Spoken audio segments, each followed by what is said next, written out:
To Lola kitchen. இன்றைக்கி என்ன செய்ய போகிறோன்னா முட்டை கிரேவி சிக்கன் குழம்பு. அதாங்க வாங்க எப்படி செய்கிறதுன்னு பார்த்துடலாம். ஒரு வடசட்டி வச்சு தேவையான அளவு எண்ணெய் ஊற்றிக்கிட்டேங்க. சோம்பு ஒரு ஸ்பூன் போட்டுக்கிட்டேங்க. பெரிய வெங்காயம் ஆல்ரெடி நறுக்கி வச்சுருக்கேங்க, அது சேர்த்து நல்லா வதக்கிட்டேங்க. வதங்கினோடனே இஞ்சி பூண்டு விழுதுங்க போட்டு நல்லா வதக்கிக்கலாம். இஞ்சி பூண்டு விழுது பச்சை வாசம் போனதும் நறுக்கி வச்ச தக்காளியை சேர்த்திக்கலாங்க. தக்காளியை சேர்த்திட்டு நல்லா வதக்கிக்கலாங்க.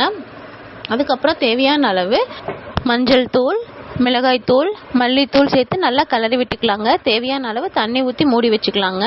மசாலா வாசம் போனதுக்கப்புறம் வேக வச்ச முட்டையை 2ஆக கட் பண்ணி அந்த கிரேவியில் சேர்த்திட்டேங்க. இப்போ முட்டை குழம்பு தயார். மல்லி இலை போட்டு இறக்கிக்கலாங்க. அடுத்து சிக்கன் குழம்பு செஞ்சிடலாங்க. ஒரு குக்கர் வச்சு தேவையான அளவு கடலெண்ணெய் ஊற்றிக்கிட்டேங்க. ஒரு ஸ்பூன் அளவு சோம்பு சேர்த்துக்கிட்டேங்க. சோம்பு ஜீரண சக்தி, நமக்கு நல்ல ஜீரணம் ஆகும், அதுக்காகங்க. ஏற்கனவே கழுவி தயாராக வச்சுருக்க சிக்கனையும் குக்கரில் சேர்த்திக்கலாங்க.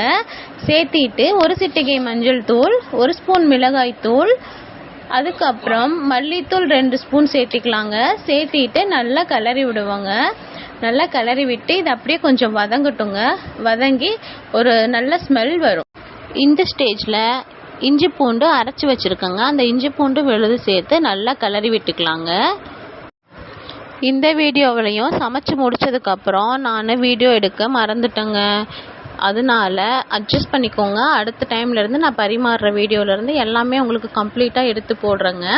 இப்போ இந்த சிக்கன் நல்லா வதங்கிடுச்சு பார்த்தீங்களா. எண்ணெயில் வதங்கினதுக்கப்புறம் இஞ்சி பூண்டு விழுது அரைச்சி வச்சுருக்கோங்க. அந்த இஞ்சி பூண்டு விழுதையும் சேர்த்து நல்லா கிளறி விட்டுக்குவோம். இது கூட தேவையான அளவு கருவேப்பிலை இலையும் சேர்த்திக்கலாங்க. சேர்த்திட்டு நல்லா கிளறிட்டு நான் ஒரு மசாலா அரைச்சி வச்சுருக்கேங்க. சின்ன வெங்காயம், வரமிளகாய், ஜீரகம், மிளகு, சோம்பு, இது எல்லாமே எண்ணெயில் வதக்கி அரைச்ச விழுது தாங்க இப்போ இதில் ஊற்றி. இப்போ உப்பு காரம் செக் பண்ணி குக்கரை மூடி வச்சு 2 விசில் விட்ட கமகமக்கும் சிக்கன் குழம்பு தயார். இந்த வீடியோ உங்களுக்கு பிடிச்சிருந்தா நம்ம சேனலை சப்ஸ்கிரைப் பண்ணிக்கோங்க, லைக் பண்ணுங்கள், தொடர்ந்து வாட்ச் பண்ணுங்கள். தேங்க்யூ.